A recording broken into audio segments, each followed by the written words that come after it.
जय जिनेन्द्र। प्रभु महावीर स्वामी जी के चरणों में वंदन।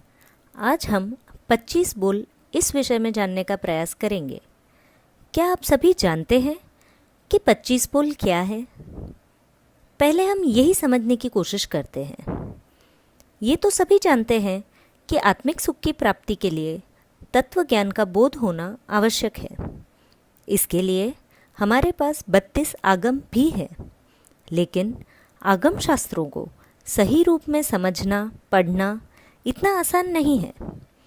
और यही कारण है कि आचार्यों ने हम पर कृपा करके हमारे लिए आगम के सारांश रूप में सरल भाषा में थोकड़ों का निर्माण किया है।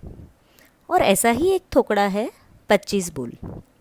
यह जैन धर्म को समझने का प्रवेश द्वार भी कहलाता है।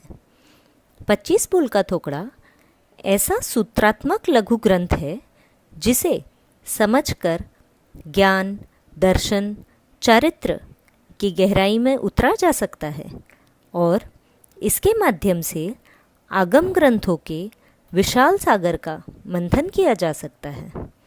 आज हम इन्हीं 25 बोल में से पहले बोल को जानेंगे।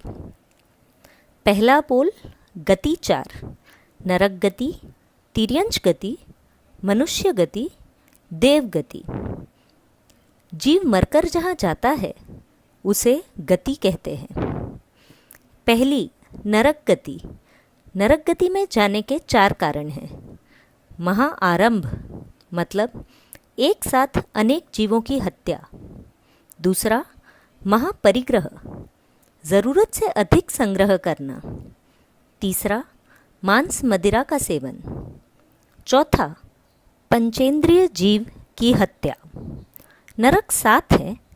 उनके नाम इस प्रकार हैं: धम्मा, रत्नप्रभा, वंशा, शर्करा प्रभा, मेघा, बालुका प्रभा, अंजना, पंक प्रभा, अरिष्ठा, धूम प्रभा, मघवी, तम प्रभा, माघवी, महातम प्रभा। नरक गति में तिर्यंच गति एवं मनुष्य गति के ही जीव उत्पन्न हो सकते हैं। नरक के जीव मरकर तुरंत दूसरे ही भव में फिर से नरक या देवगति में नहीं जाते। नरक गति में जीव का जन्म छुरी जैसी तीखी धार वाली कुंभियों में होता है। अब दूसरी आती है तिर्यंच गति। जिनका शरीर टेढ़ा मेढ़ा होता है उन्हें तिर्यंच कहते हैं। तिर्यंच गति में जाने के कारण: पहला माया करने से अर्थात दगाबाजी या छल कपट करने से। दूसरा गूढ़ माया करने से अर्थात बड़ा विश्वासघात करने से। तीसरा झूठ या असत्य बोलने से। चौथा कूड़ा तौल कूड़ा माप करने से, मतलब कि झूठा गलत तौल माप करने से। तिर्यंच गति के जीव मरकर चारों ही गति में जा सकते हैं। उदाहरण के लिए चंड कौशिक का जीव मरकर देवलोक में उत्पन्न हुआ और तंदुल मत्स्य का जीव मरकर 7वीं नरक में उत्पन्न होता है। तीसरी आती है मनुष्य गति। जो जीव स्वभाव से दयालु और विनयवान होते हैं वह मनुष्य गति में जाते हैं। इसमें जाने के कारण है प्रकृति की सरलता से। दूसरा प्रकृति में विनय भाव रखने से। तीसरा दया भाव रखने से। चौथा मद मत्सर यानी अहंकार ईर्ष्या से रहित होने से। मनुष्य गति के जीव मरकर चारों ही गति में जा सकते हैं। अब चौथा आती है देव गति। जो जीव संयम तप की आराधना करते हैं वह मरकर देव गति में जाते हैं। इनके कारण हैं: पहला सराग संयम अर्थात संयम तो पालना लेकिन राग और मोह से छूट नहीं पाना।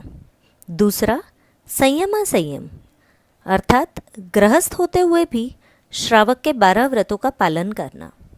तीसरा बाल तप जैसे अज्ञान तप, अज्ञानी होते हुए भी छोटे छोटे तप करना। चौथा, अकाम निर्जरा, अर्थात निर्जरा को जाने बिना भी जब किसी कारणवश अगर भूख प्यास आदि सहन करनी पड़े तो भी उस स्थिति में समभाव बनाए रखना, समता बनाए रखना, इसे अकाम निर्जरा कहते हैं। ये हुए चारों गति में जाने के कारण।